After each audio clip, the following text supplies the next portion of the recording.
And I really don't know if he has a huge career in Hollywood. I mean, come on. He's funny, but I don't know. I don't see a lot of Oscar nominations coming his way. No. More of the even in action flicks. What's he going to do? Just stand in the background? Gronk is guy number 7. I just no. Yeah. I'm right there with you, man.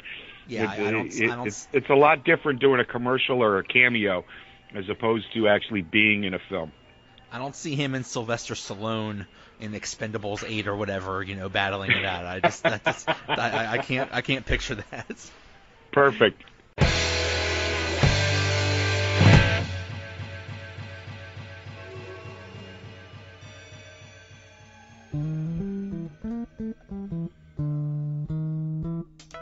What's going on, everybody? Welcome to another episode of the Donut Bag, part of the PodHub Network. In this episode, it's the week of the big game, and this is the first of 2 episodes where I talk to people from each of the championship teams.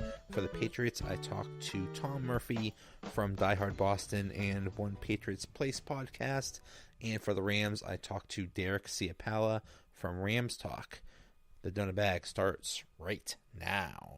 It's Super Bowl week, and if it's a Super Bowl, then the Patriots have to be in it. It might be the law or something like that. With me to talk about it again is Tom Murphy from DiehardBoston and co-host of One Patriots Place. Welcome back, sir. Well, thank you. I'm bringing my favorite chair and I'm putting it over in the corner because I'm here so often. I can't believe you haven't lost enough listeners to stop asking me back yet, Joey. I can't believe it. And thank you. Thank you for having me back, my friend. Oh, I love it. So, how is this Patriots team different than the other Patriots teams that have gone to the Super Bowl? First of all, they lost last year. That put this team on tilt almost. That it does not really sit well with too many football teams, and you don't see many football teams that lose a Super Bowl get back to the playoffs the next year. It's very rare. But when you have a leader like Tom Brady, it kind of sets a tone. And then, with the way they played this year, there were at 2 times.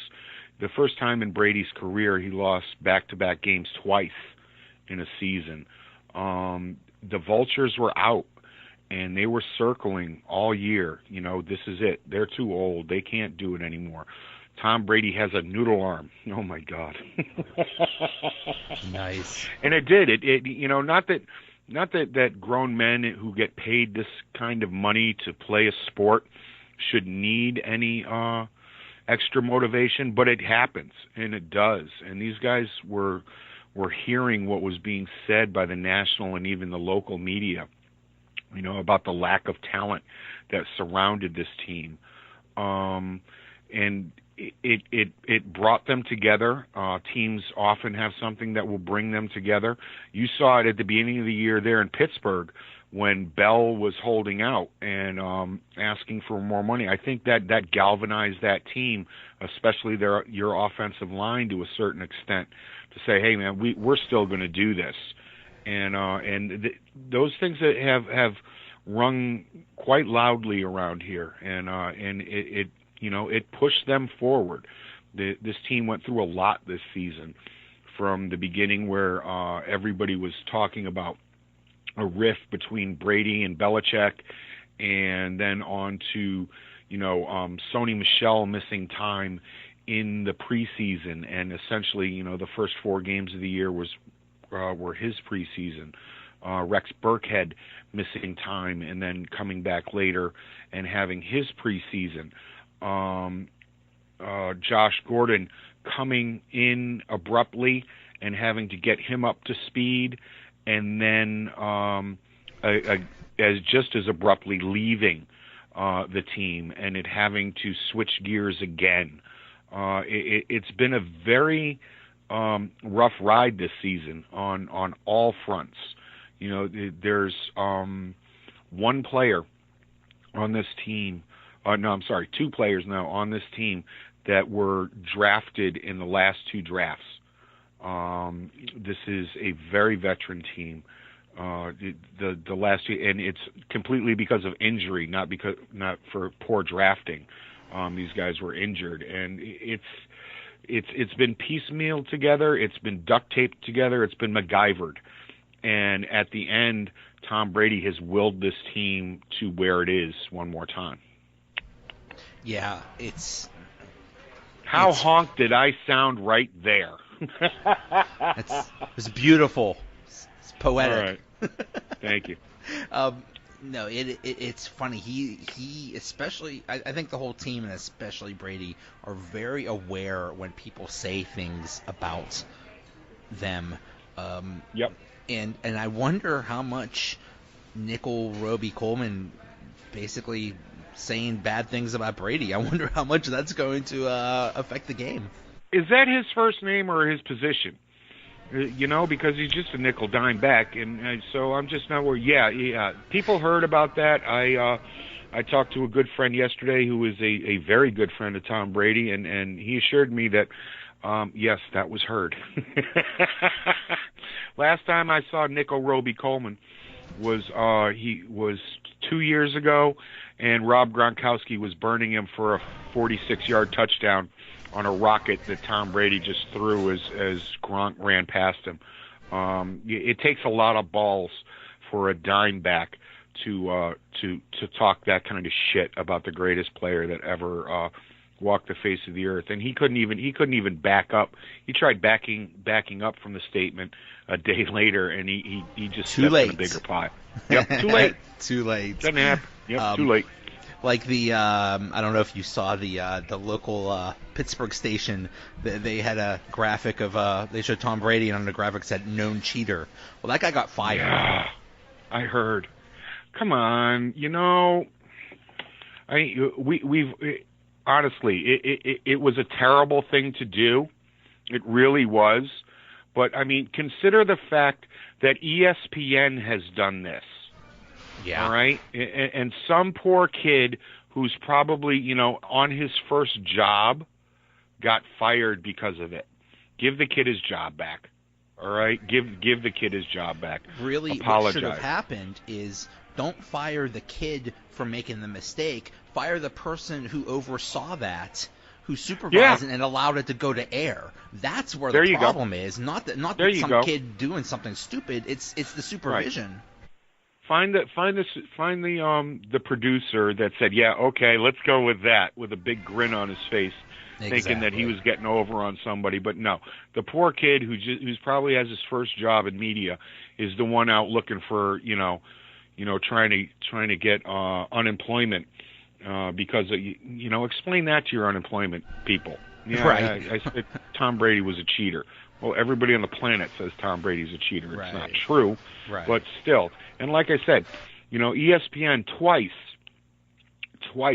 has come out and quoted a story that had to be retracted, and the writer was taken off of the Patriots beat and put on a Red Sox beat. He should have been fired for the taping incident that didn't happen against the Rams in the first go round with them. And their apology came at 2:00 in the morning that we erroneously reported that this happened, at 2 a.m. And they didn't even say what the erroneous report was.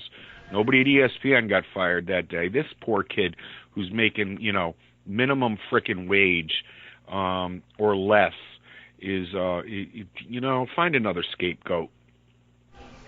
Yeah, ESPN seems to have something up their butt about the Patriots. It's like they've done a few hit pieces over the years, just like with the sole intent of trying to make them look bad. And yeah, well, it's standing on the side of your employer.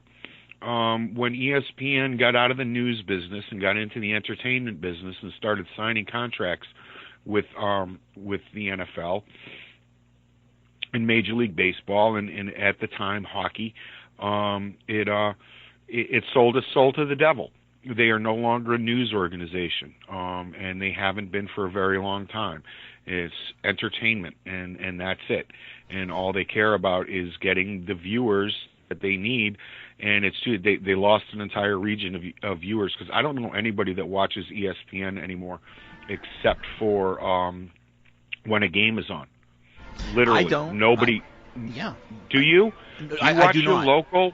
No, you watch your local casts, which are much better than what you get from any national, never mind ESPN. I don't know anybody who watches any of those talking head shows that they put on all day long, much less their news desks. Well, especially in Pittsburgh, because all of the national talking heads have had to weigh in on first the Le'Veon Bell situation, now the Antonio Brown situation, and they're all exposing themselves that they really don't know what the heck they're talking about. Like, exactly. especially with Le'Veon Bell, the things they were saying were just so erroneous. Like, you don't know basic facts, and they're just saying the stupidest things. And yeah, it's an entertainment business that ESPN's in, and it's very poor. But the thing that pisses everybody off, people like you, me, your audience off so much is the fact that they are so off base, but the rest of the country takes this shit as gospel. Yeah. Yeah. You know, it's old. It's tiring, and I can't do it anymore. I really can't. I had to be reminded this week of another example of Brady knowing what is said about him. Do you remember a few years ago, the Steelers and the Patriots were, I believe, 7-0, and they played each other in Pittsburgh. And some dude on the Steelers, I think his name was Anthony Smith, he was like a backup safety or something like that. He guaranteed a win, and he started talking trash on Brady. So they asked Brady about it, and he pretended that he didn't hear it, or he said, that the standard sports cliches, we'll take it one game at a time, we're not motivated, blah, blah, blah. Well, he was extremely motivated. Brady targeted that guy, for 3 touchdowns, and on one of the touchdowns, he ran down to the field and got in that guy's face. It's like, oh, gee, Tom, I thought you didn't hear about those comments.